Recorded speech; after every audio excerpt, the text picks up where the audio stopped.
Papos de Anjo. Muitas vezes nós vemos empreendedores que dizem assim: "Epá, eu tenho medo que roubem a minha ideia." O que é que esse empreendedor deve fazer? Primeiro, esse empreendedor deve ter menos medo que lhe roubem a ideia, porque as ideias, na maioria dos casos, valem muito pouco. A execução, a implementação da ideia é onde está 80%, 90% do valor daquilo que é depois uma startup. Ideias, toda a gente as tem e há muitas ideias por aí, mas depois fazê-las acontecer é que é a parte complicada, né? Portanto, aí é onde está o valor. E portanto, eu até sou geralmente, e quando digo geralmente eu já vou dizer a seguir qual é que é a exceção, eu até sou geralmente muito favorável que as pessoas devem partilhar as suas ideias. E quando digo partilhar é expô-las ao mundo, falar com amigos, falar com colegas, falar com outros empreendedores. Isto porque muitas vezes dessa interação surgem análises críticas das outras pessoas, por vezes que levam à invalidação da ideia e a pessoa chega à conclusão que afinal a ideia não é assim tão boa, mas aquilo que acontece até a maioria das vezes, eu diria, e falo por mim, que eu exponho muitas vezes a minha ideia a outras pessoas, as minhas ideias a outras pessoas, é que o input que as outras pessoas dão, as questões que elas vão levantando, muitas vezes reorientam a ideia. Qual é a única exceção que eu coloco aqui? É caso a ideia resulte num produto patenteável. E aquilo que é os limites do patenteável são muito restritos. Portanto, você não pode patentear qualquer coisa, não pode patentear um algoritmo, por exemplo. Pode, com alguns truques, mas não é muito fácil, nem a proteção é muito boa. Mas, portanto, se houver uma base de uma patente, se estivermos aqui a empurrar o estado da arte industrial, aquilo que é o estado do conhecimento ou o estado da capacidade de produção atual, de uma forma significativa, e se vai registrar uma patente, expor as ideias ao público tem que ter uma desvantagem, que é, se houver uma publicação em algum lado, e publicação, digo, inclusivamente internet, blogs, qualquer coisa que está publicamente disponível, no qual a ideia é referida, mesmo que seja pela pessoa que vai registrar a patente, isso pode invalidar a patente. Pronto. Havendo esse cuidado, eu acho que a ideia deve ser partilhada. Caso haja algum receio particular de roubo, que eu repito, estamos aqui a falar de uma coisa que muito raramente acontece e que eu não punha sequer muito alto nas prioridades, há a possibilidade de assinar com outras pessoas ou com empresas aquilo que chamam de Non-Disclosure Agreement, um NDA, que é um documento que garante a confidencialidade do outro lado face àquilo que é apresentado no âmbito de uma reunião. Mas repito, eu diria que em 90% dos casos as ideias só beneficiam de serem partilhadas e de haver este back and forth, porque no final do dia as ideias podem ser muito boas, mas é quem as implementa e quem as implementa bem que atinge sucesso. Eu ouvi uma coisa na semana passada que tem muito a ver com aquilo que o David está a dizer, e foi o Reid Hoffman, o fundador do LinkedIn, que falou. Ele disse que o diferencial do empreendedor não é que ele teve a ideia, é que ele já está em movimento com a ideia enquanto os outros ainda não estão. E achei isso muito interessante, quer dizer, não é uma questão de ter a ideia, é uma questão de estar em movimento com ela ou não, porque também tê-la parada também não está a fazer nada. Mesmo de um ponto de vista de um investidor quando olha para um investimento, na cabeça dele, pode até nem ser de uma forma consciente, mas na cabeça dele ele está a fazer as contas de ver quanto é que custava copiar aquela ideia. E não é que ele queira copiar a ideia, aquilo que ele pode estar na cabeça dele é, ok, se houver aqui agora um concorrente que decide fazer a mesma coisa, qual é que é o custo que isto vai ter para esse concorrente, em tempo, em recursos, em dinheiro? Ora, há duas maneiras de proteger uma ideia, não é? Uma delas é conseguir colocar uma patente, e uma patente é um obstáculo, portanto vai atrasar a concorrência. A outra forma é ser mais rápido que a concorrência. Portanto, mesmo sem patente nenhuma, e nós vemos isso em muitos casos, de projetos que até têm propriedade intelectual patenteável. Nós temos um exemplo, um projeto muito conhecido de toda a gente, que é a Tesla, não é? Eles fornecem gratuitamente acesso ao portfólio de patentes deles, à concorrência, inclusivamente. Só que porque é que eles podem dar ao luxo de fazer isso? Porque quando eles submetem a patente, eles já estão a implementar aquela patente. Portanto, a concorrência deles vai estar sempre a correr atrás deles. E, portanto, é essa vantagem temporal, essa vantagem de velocidade, que acaba muitas vezes por trazer valor para o projeto até do ponto de vista do investidor.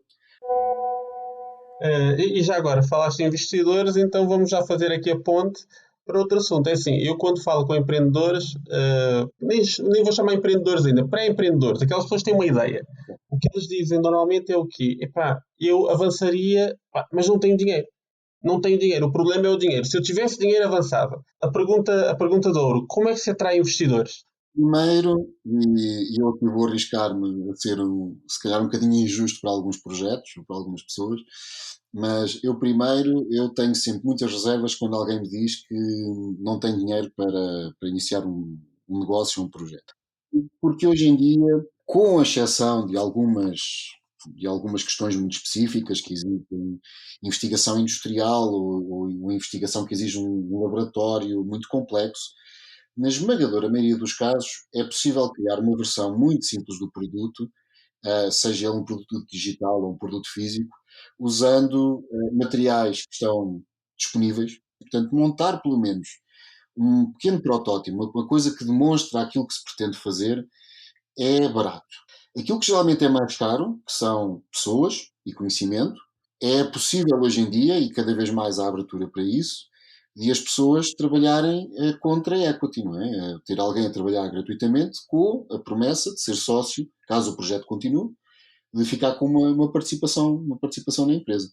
Agora, o que não pode acontecer, e é aquilo que eu vejo, infelizmente, ainda acontecer muito, é as pessoas terem uma ideia, dizer, ok, agora tenho uma ideia para um novo tipo de tomada elétrica, e fazem um slide com aquilo e dizem, agora façam-me rico.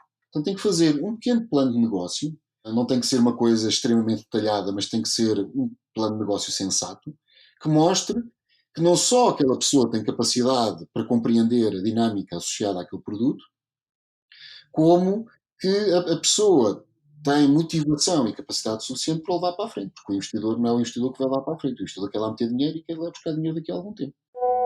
Então, mas se eu fiz o plano de negócios, ok, eu fui a um programa qualquer, ou fui a um workshop qualquer, até fiz o plano de negócios. Só com um plano de negócios, só com, vamos dizer assim, entre aspas, só papel, eu consigo um investidor? Consegue, sim. E acontece ainda mais no caso de, junto com este plano de negócio, que seja um plano de negócio inteligente, se mostrar que já tem uma equipa por trás que é capaz de levar aquele negócio para a frente. Hoje em dia, cada vez mais, aquilo que, como estava a dizer há pouco de outra maneira, cada vez mais aquilo que é uma barreira a conseguir implementar os projetos, cada vez mais são as pessoas, é o conhecimento. E cada vez menos é o material, porque os custos materiais hoje em dia fazer protótipos cada vez são mais baixos. Portanto, cada vez mais mostrar que se tem as pessoas certas a bordo e que se conseguiu motivar e trazer a bordo as pessoas certas, vale quase tanto como a ideia em si e o plano de negócios. Porque se tu tiveres uma ideia fantástica na área da química e tu me conseguires mostrar que tens na tua equipa pessoas que vão trabalhar no projeto que são nomes de referência em química, isso à partida dá-me garantias, não só que a tua ideia faz sentido, porque senão aquelas pessoas não estavam envolvidas, como que, caso a ideia vá para a frente, vamos ter as competências necessárias para fazer as coisas acontecer. Tive uma conversa com um grupo, estava a falar com um grupo de investidores de um fundo com que eu trabalho, e nós estávamos a discutir que em early stage nós basicamente estamos a contratar uma equipa. Estamos a contratar uma equipa de projeto. Porque muitas vezes a conclusão a que se chega é que até a ideia que é apresentada não é aquela que acaba por ser executada, é uma coisa um pouco ao lado, ou um pouco diferente. Aquilo que interessa é que esteja lá a equipa com as competências certas, com a capacidade de adaptação, com a inteligência necessária para levar o projeto para a frente. Porque se nós acabamos por investir em equipas, nem é tanto às vezes no projeto. Aliás, nós tivemos aqui numa entrevista um investidor que fazia parte de um grupo de investidores que tinham dezenas de projetos a andar. E ele disse uma coisa que para mim foi muito engraçada e que eu realmente não estava à espera. Ele disse que das dezenas de projetos que estavam a andar, nenhum dos projetos estava a fazer o pitch inicial. Nenhum dos projetos estava a fazer o pitch inicial. Todos eles, opa, lá pelo meio da caminhada, viram que aquilo não daria certo, fizeram um pivot, foram para o outro lado, mas quer dizer, mas eles investiram então na equipa. O mercado hoje em dia é extremamente dinâmico, é extremamente rápido. Aquilo que hoje em dia é uma necessidade, amanhã deixa de ser. Se em janeiro deste ano nós fôssemos falar com os investidores e com os empreendedores, a maioria deles iam dizer que o negócio neste momento é investir em centros de escritório e coworks no centro de cidades. E 2 anos depois veio o Covid e hoje em dia os escritórios no centro das cidades estão a desvalorizar brutalmente porque toda a gente está em teletrabalho. Portanto, aquilo que hoje em dia aporta valor é efetivamente ter equipas muito capazes num determinado domínio de conhecimento, que têm, tudo bem, têm um projeto orientador, mas têm esta capacidade de adaptação rápida àquilo que é a realidade do mercado e conseguem gerar valor para o mercado. Essas aí, de uma forma ou de outra, acabam por fazer dinheiro. Uma pergunta rápida para nós terminarmos. Um empreendedor que quer arranjar investimento, se fosse pensar numa checklist do que é que ele tem que ter, o que é que o David poderia aconselhar? Bem, uma equipa, ter uma equipa, tem que ter uma equipa adequada ao projeto, portanto tem que ter um projeto, tem que ter um conceito, uma ideia. O ter uma ideia que já existe alguma coisa parecida lá fora não é mau, desde que haja um elemento diferenciador, desde que haja ali uma explicação de como é que essa empresa vai conseguir entrar no mercado e como é que se vai posicionar.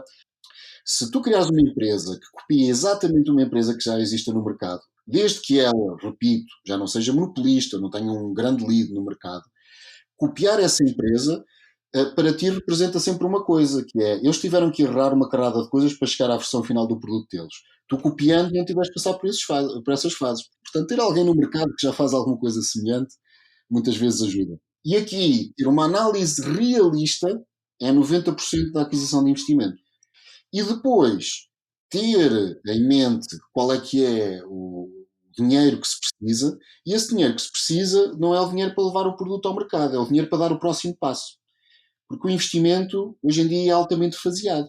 Particularmente o investidor early stage, não é necessariamente um investidor que vai estar vai estar presente na empresa, no capital da empresa, até a entrada no mercado. E o cenário ideal para um investidor early stage é: eu invisto aqui uma quantidade de dinheiro X e na próxima fase este X vale 5X e eu vou vender parte da minha participação, vou encaixar algum dinheiro e se calhar fico lá com 1% ou 2% só de investimento residual para ver o que é que acontece. Estamos a chegar ao fim do tempo que tínhamos combinado contigo, por isso não quero te reter mais do que o combinado. Quero agradecer muito o teu tempo, a tua presença aqui connosco. É um prazer participar neste projeto e força aí. Tá bom, meu amigo. Um grande abraço, obrigado. Um grande abraço. Domingos, que conversa boa isso daí, mas quem que é o Davi Carvalhal? Conta pra mim. Foi muito boa a conversa, não foi? Olha, para você e para os nossos ouvintes daqui, o Davi Carvalhal acaba por ser um faz-tudo, no melhor sentido da palavra, aqui do mundo do empreendedorismo. Ele próprio é um empreendedor, ele hoje é um scout de startups, é um investidor anjo, por isso é a pessoa ideal para nós falarmos neste momento. Sabe uma coisa que eu achei muito legal dessa conversa? Quando ele fala sobre a ideia, né? Que muitas pessoas que eu já vi têm medo de falarem sobre as suas ideias. E dá para ver claramente que não tem nada a ver, né? O Davi fala muito sobre isso. Com certeza. Aliás, ele até diz que a execução e a implementação é onde está 80% a 90% do valor. E uma outra coisa que eu achei legal, que eu não sabia que para você patentear uma ideia, você não pode sequer publicá-la em algum lugar, né? Por isso é que é bom falar com essas pessoas, porque a gente até fica pensando assim, poxa, às vezes uma pessoa até, sem maldade nenhuma, até faz um artigo científico, faz alguma coisa e pode estar estragando a chance de ter uma patente depois. Sim, sim. Malta, é isso. Muito obrigado por ter nos escutado até agora. Eu espero que vocês tenham gostado bastante. Lembrem de nos seguir nas nossas redes sociais. Temos o Instagram, LinkedIn, Facebook. Participem do nosso grupo no WhatsApp, tá muito legal. Nós vamos tentar fazer sempre encontros mensais com a própria comunidade, com temas diferentes e propostos pela própria comunidade, com pessoas da comunidade. Então tá muito legal isso. E próximas ideias, próximas entrevistas, próximas perguntas, entre em contato conosco, diga-nos que nós com certeza vamos buscar pessoas para responder as dúvidas que vocês tiverem, para falar sobre os temas que vocês têm interesse, para falar sobre empresas e tudo mais. Até a próxima, pessoal. Muito obrigado. Um abraço, malta.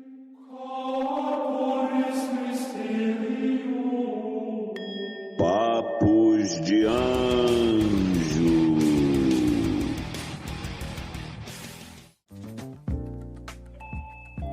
Você ouviu uma edição fonohouse.com.